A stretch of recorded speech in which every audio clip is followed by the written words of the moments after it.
نحمده ونصلي على رسوله الكريم أما بعد رب اشرح لي صدري ويسر لي أمري واحلل عقدة من لساني يفقهوا قولي۔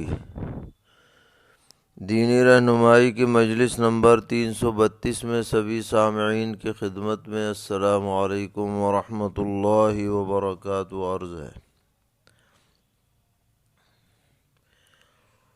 ایک صاحب سوال کر رہے ہیں کہ اگر کوئی شخص غیر مسلم گھرانے میں پیدا ہو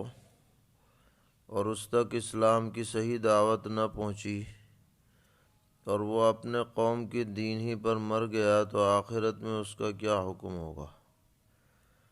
کیا ایسے لوگ کافر اور جہنمی شمار ہوں گے یا اللہ تعالیٰ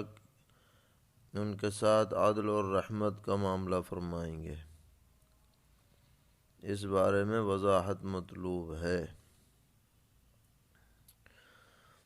جواباً عرض ہے کہ آج کل دنیا میں معلومات حاصل کرنے کے بہت سے ذرائع عام ہو چکے ہیں اور یہ کہا جا سکتا ہے کہ اسلام کی دعوت صراحتاً یا دلالتاً دنیا میں پائے جانے والے ہر شخص تک پہنچ چکی ہے، اور اللہ تعالیٰ نے ہر انسان کو اتنی عقل تو ضرور عطا فرمائی ہے کہ اس کی روشنی میں کم از کم اپنے معبود حقیقی اور خالق حقیقی کو تو پہچان ہی سکتا ہے، اور کم از کم شرک سے تو دور رہ ہی سکتا ہے۔ لہٰذا اگر کوئی انسان اتنی بھی کوشش نہ کرے کہ شرک سے بچے اور ایک اللہ کی عبادت کرے تو اس سے آخرت میں مواخذہ ہوگا۔ باقی اگر بالفرض اس تک شرعی احکامات نہیں پہنچ سکے تو امید ہے کہ اس کے بارے میں اس سے نرمی برتی جائے گی، لیکن شرک سے بچنا تو ہر انسان پر بلکہ ہر مخلوق پر لازم ہے، اور آدمی تھوڑی بھی اگر اس بارے میں عقل سے کام لے تو اس حد تک اس سے شعور ضرور حاصل ہو سکتا ہے کہ اس کا پیدا کرنے والا ایک ہے اور وہ اتنا طاقتور اور قدرت والا ہے کہ اس کا کوئی ساجی اور شریک نہیں ہے۔ حضرت امام ابو حنیفہ رحمۃ اللہ علیہ کی طرف یہی رائے منسوب ہے،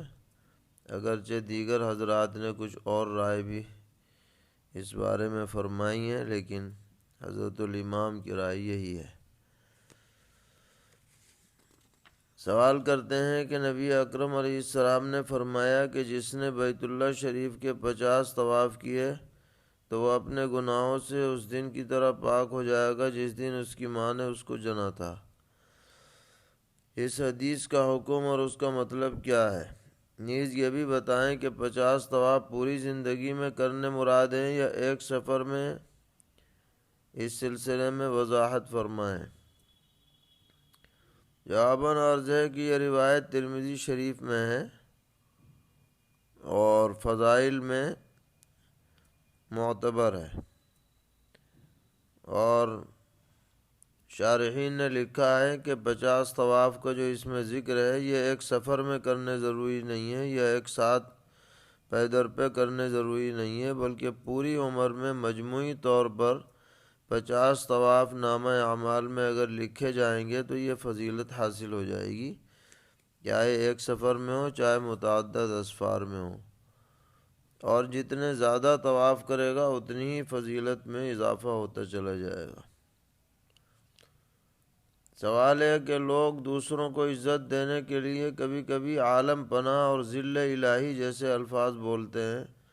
تو ایسے الفاظ بولنا کیسا ہے؟ جواباً عرض ہے کہ یہ الفاظ عام لوگوں کے لیے استعمال کرنا صحیح نہیں ہے، البتہ عادل بادشاہ کو مجازاً ذل الہی کہہ سکتے ہیں کہ اس کے سائے میں رہ کر خلق خدا عدل اور انصاف حاصل کرتی ہے اور شریعت نے جو حکم دیا ہے اس کی تعمیل کرتی ہے، جیسا کہ حدیث میں بھی السلطان ذل اللہ کے الفاظ وارد ہیں، لیکن عام طور پر لوگوں کو ایسے القاب سے نہیں پکارنا چاہیے۔ سوال ہے کہ دجال دنیا میں موجود ہے اور ہے تو کہاں ہے؟ اس کی وضاحت فرمائیں۔ جواباً عرض ہے کہ اتنی بات تو طے ہے کہ دجال موجود ہے، کئی روایتوں سے اس کا ثبوت ملتا ہے، لیکن یہ بات کہ وہ کہاں ہے تو حتمی طور پر اس کے مقام کا پتہ نہیں بتلایا جا سکتا۔ بس بعض روایتوں میں مشرق کا ذکر ہے، بعد میں خراسان کا ذکر ہے، بعد میں اور جگہوں کا ذکر ہے، تو کوئی حتمی بات کہنی مشکل ہے۔ جن لوگوں نے جو باتیں لکھی ہیں وہ سب اندازے کی ہیں، کوئی یقین نہیں کیا جا سکتا اس پر۔ سوال ہے کہ میرے سر میں بالوں کے نیچے خشکی ہے، تو میں نے غسل کرتے وقت اچھی طرح سے صابن استعمال کر کے دھو لیا، اس کے بعد جب بال خشک ہو گئے تو نیچے کی خشکی دوبارہ ظاہر ہو گئی، تو کیا دوبارہ غسل کرنا ہوگا؟ جواباً عرض ہے کہ جب آپ نے اچھی طرح صابن لگا کر غسل پہلے کر لیا ہے تو بعد میں خشکی ظاہر ہونے سے دوبارہ غسل کی ضرورت نہیں ہے، غسل آپ کا صحیح ہو گیا ہے۔ سوال کرتے ہیں کبھی ایسا ہوتا ہے کہ میں نماز میں مسبوق ہوتا ہوں، یعنی میری رکعت چھوٹ جاتی ہے، اور جماعت میں شریک ہونے کے بعد اتنا غافل ہو جاتا ہوں کہ مجھے خیال ہی نہیں رہتا کہ میں نے کتنی رکعتیں امام کے ساتھ پڑھی ہیں اور کتنی چھوٹیں۔ اب امام کے سلام پھیرنے کے بعد میں اپنی نماز کو اپنے برابر والے نمازی کی نماز کو دیکھ کر پورا کرتا ہوں، یعنی جتنی رکعتیں وہ پڑھتا ہے اتنی میں بھی پڑھ لیتا ہوں، تو کیا اس طرح میری نماز درست ہوگی؟ جواباً عرض ہے کہ فقہا لکھتے ہیں کہ اگر ایسی صورت میں قریبی والا شخص جو آپ کے ساتھ نماز میں داخل ہوا ہے، اگر آپ اس کے مطابق نماز پڑھ لیں گے، یعنی اتنی رکعتیں پڑھ لیں گے جتنی وہ پڑھ رہا ہے، تو آپ کی نماز بھی اس کے ساتھ درست ہو جائے گی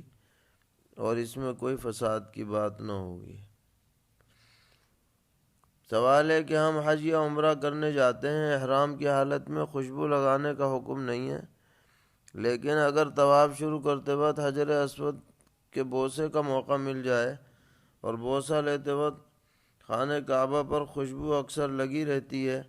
اگر وہ ہمارے ہاتھ پر لگ جائے تو کیا خوشبو کی وجہ سے ہم پر دم واجب ہو جائے گا؟ جواباً عرض ہے کہ احرام کی حالت میں حجر اسود کا بوسہ براہ راست نہ لیں، کیونکہ وہاں خوشبو لگی رہتی ہے اکثر، بس دور سے استلام کر لیں۔ ہاں جب احرام کی حالت نہ ہو اور موقع ہو، بھیڑ زیادہ نہ ہو، تو جا کر لے سکتے ہیں۔ سوال ہے کہ ایک خاتون عمرے کے لیے گئی ہوئی تھیں اور چھوٹا بچہ ان کے ساتھ تھا، بچے کا پیمپر بدلتے ہوئے ان کے ہاتھ پر پیشاب لگ گیا، انہوں نے خیال کیا کہ ابھی دھو لیں گے، لیکن یاد نہیں رہا اور بغیر ہاتھ دھوئے وہ طواف عمرہ کر لیا، تو ایسی صورت میں ان کے لیے کیا حکم ہے؟ جواباً عرض ہے کہ ان کا عمرہ اور طواف سب درست ہو گیا ہے، البتہ پاکی حاصل کر لینی چاہیے تھی، یہ بدن کی پاکی حاصل کرنا مسنون ہے، اس سنت کا ترک ہو گیا اور بے خیالی میں ایسا ہوا ہے تو استغفار کر لیں اور کوئی دم وغیرہ لازم نہیں ہے۔ سوال یہ ہے کہ آج کل نسک ایپ پر اسلامی سوالات پوچھے جا رہے ہیں اور صحیح جواب دینے والوں کا نام قرآن دازی کے ذریعے لکھا جاتا ہے، اور اگر نام آ جاتا ہے تو ان کے لیے عمرے کا انتظام کیا جاتا ہے، تو کیا اس طرح عمرے پر جانا درست ہے؟ جواباً عرض ہے کہ اگر اس میں کوئی فیس الگ سے نہیں لی جاتی ہے تو یہ انعامی شکل درست ہے اور اس طرح عمرے کو جا سکتے ہیں جن کا نام آ جائے۔ سوال ہے کہ اگر ہم خانہ کعبہ کو ویڈیو کال کے ذریعے دیکھیں تو کیا ہمیں خانہ کعبہ کو دیکھنے کا ثواب ملے گا؟ جواباً عرض ہے کہ صرف تصویر یا عکس دیکھنے سے اصل کو دیکھنے کا ثواب حاصل نہیں ہوگا، اگر یہ ثواب اس طرح حاصل ہو تو لوگ جانے کی زحمت ہی نہیں کریں گے، یہیں دیکھتے رہیں گے۔ سوال ہے کہ اگر ہم ویڈیو کال پر خانہ کعبہ کو دیکھتے ہوئے دعائیں مانگیں تو کیا ہماری دعائیں قبول ہوں گی؟ جواباً عرض ہے کہ جو حکم اصل بیت اللہ شریف کو دیکھنے کا ہے وہ تصویر یا ویڈیو دیکھنے کا نہیں ہے، اس لیے اس کو اس کے درجے میں نہ رکھا جائے۔ باقی دعا ہر جگہ مانگی جا سکتی ہے، اس کے لیے کوئی ویڈیو کرنا کوئی ضروری نہیں ہے۔ سوال ہے کہ آج کل چونکہ بغیر احرام کے نیچے مطاف میں جانے کی اجازت نہیں ہے، تو کیا ایسا کر سکتے ہیں کہ جب عمرہ کرنے کے لیے جائیں، مسجد عائشہ سے احرام باندھ کر آئیں تو لگاتار کئی طواف کر لیں اور پھر اگلے دن صحیح کر کے اور حلق کرا لیں تاکہ طواف کا زیادہ سے زیادہ موقع مل سکے؟ جواباً عرض ہے کہ اس صورت میں کوئی جنایت تو لازم نہیں ہوگی، لیکن بہتر یہی ہوتا ہے کہ عمرے کا پورا عمل مکمل کر لیا جائے۔ لہٰذا اگر طواف آپ کئی مرتبہ کریں گے یا حلق سے پہلے، صحیح سے پہلے یا صحیح کے بعد طواف کریں گے تو اس سے کوئی جنایت لازم نہیں ہوگی، اور ایسی ضرورت کی وجہ سے اگر آدمی اس پر عمل کرے تو اس کی گنجائش دی جائے گی۔ سوال ہے کہ اگر کسی شخص کے دانت باہر نکلے ہوئے ہوں اور وہ ان میں تار لگوا کر سیدھا کرنا چاہتا ہے، البتہ اس کی وجہ سے 2-4 دانت نکالے جائیں گے، تو اس میں تغییر خلق اللہ تو لازم نہیں آئے گا؟ جواباً عرض ہے کہ اگر نقص کو دور کرنے کے لیے یہ طریقہ اختیار کیا جا رہا ہے تو اس کی شرعاً اجازت ہے اور یہ تغییر خلق اللہ میں داخل نہیں ہے۔ سوال ہے اگر کوئی شخص کسی کی دکان یا مکان کے سامنے فٹ پاتھ پر ٹھیلا لگائے تو یہ دکان یا مکان والا اس سے اس کی اجرت لے سکتا ہے یا نہیں؟ جواباً عرض ہے کہ سڑک چونکہ دکان یا مکان مالک کی نہیں ہے بلکہ سرکار کی ہے، اس لیے اس سے اجرت لینا درست نہیں ہے۔ ہاں یہ کہہ سکتا ہے کہ یہاں سے سامنے سے ہٹ جاؤ، تو ہٹانے کا تو اختیار ہے، لیکن اس پر پیسے لینے کا اختیار نہیں ہے۔ سوال کر رہے ہیں کہ ہمارے ہاں بچے کی پیدائش ہوئی ہے تو ہم اس کا نام محمد رکھنا چاہتے ہیں، تو بعض حضرات کہہ رہے ہیں کہ یہ نام نہ رکھو، اس سے بے ادبی کا اندیشہ ہے، کیونکہ بچے کو طرح طرح سے پکارا جائے گا، تو اس بارے میں آپ کی کیا رائے ہے؟ جواباً عرض ہے کہ محمد نام رکھنے میں کوئی حرج نہیں ہے، باقی تنبیہ کرتے وقت اس کا خیال رہے کہ ایسا انداز نہ ہو کہ لفظ محمد کی بے ادبی لازم آئے۔ سوال ہے ہماری بستی میں ایک عجیب الخلقت بکرا پیدا ہوا ہے جس کی پچھلی ٹانگیں 2 موجود ہیں اور اگلی میں سے صرف 1 ہے،